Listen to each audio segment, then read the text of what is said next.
तो मुझसे एक क्वेश्चन अक्सर पूछा जाता है कि मैम हम हमारी वोकैबुलरी इंप्रूव करने के लिए क्या करें। और पिछले कुछ दिनों से स्टूडेंट्स जो है मुझसे पूछ रहे हैं, अलग अलग स्टूडेंट्स की मैम अलग अलग तरीकों से हम लोग जो है अपनी वोकैब इंप्रूव करने की कोशिश कर रहे हैं, याद भी हो जा रहे हैं वर्ड्स, बट स्टिल कोई इंप्रूवमेंट नहीं है हमारी लैंग्वेज पे। तो क्या करना चाहिए?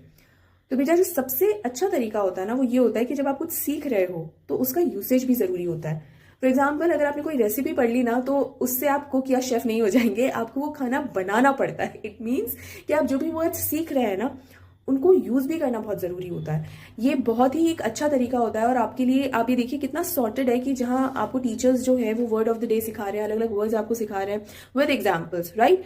Now it is your responsibility to use them in your daily routine, in your normal, casual and your regular conversation. ये आपकी responsibility है ना? वो तभी आएगा। फॉर्मूला याद कर लेने से कुछ नहीं होता अगर आप उसको क्वेश्चन में अप्लाई नहीं कर पाओगे।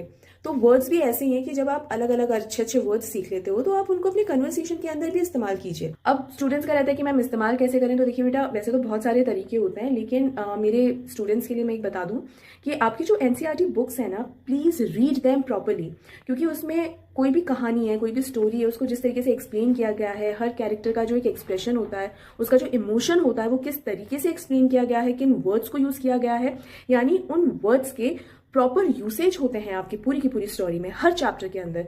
तो उसे बहुत ध्यान से पढ़िए, समझ कर पढ़िए उसको। सिर्फ, जैसे मैं हमेशा कहती हूँ कि सिर्फ सिलेबस के हिसाब से मत पढ़िए। तो जिस तरीके से आप उसको जब सीखने के हिसाब से पढ़ेंगे ना, कि हमें वर्ड्स भी सीखने हैं, उनका यूसेज भी सीखना है, तो एक अलग ही इंटरेस्ट आएगा। एंड ट्रस्ट मी, आपकी वोकैबुलरी तो इंप्रूव होगी ही, उसका इस्तेमाल भी आप फिर कर पाएंगे। क्योंकि जो वर्ड्स आप सीख रहे हैं वो सिर्फ इकट्ठा करने के लिए तो कलेक्शन तो नहीं कर रहे हैं ना वर्ड्स का, कि भाई हमें कोई कलेक्शन करना है, राइट? तो जितना अच्छे से हो सके अपने चैप्टर्स को रीड कीजिए, और इनफैक्ट हर सब्जेक्ट के चैप्टर को उतना अच्छे से रीड कीजिए, क्योंकि हर चैप्टर को समझाने के लिए जिन वर्ड्स का यूज होता है वो मोस्ट अप्रोप्रिएट वर्ड्स होते हैं। तो आई होप आपको ये अच्छे से समझ में आया है, और ये मेरी जो एडवाइस है वो आपके लिए बहुत ही ज़्यादा बेनिफिशियल रहेगी।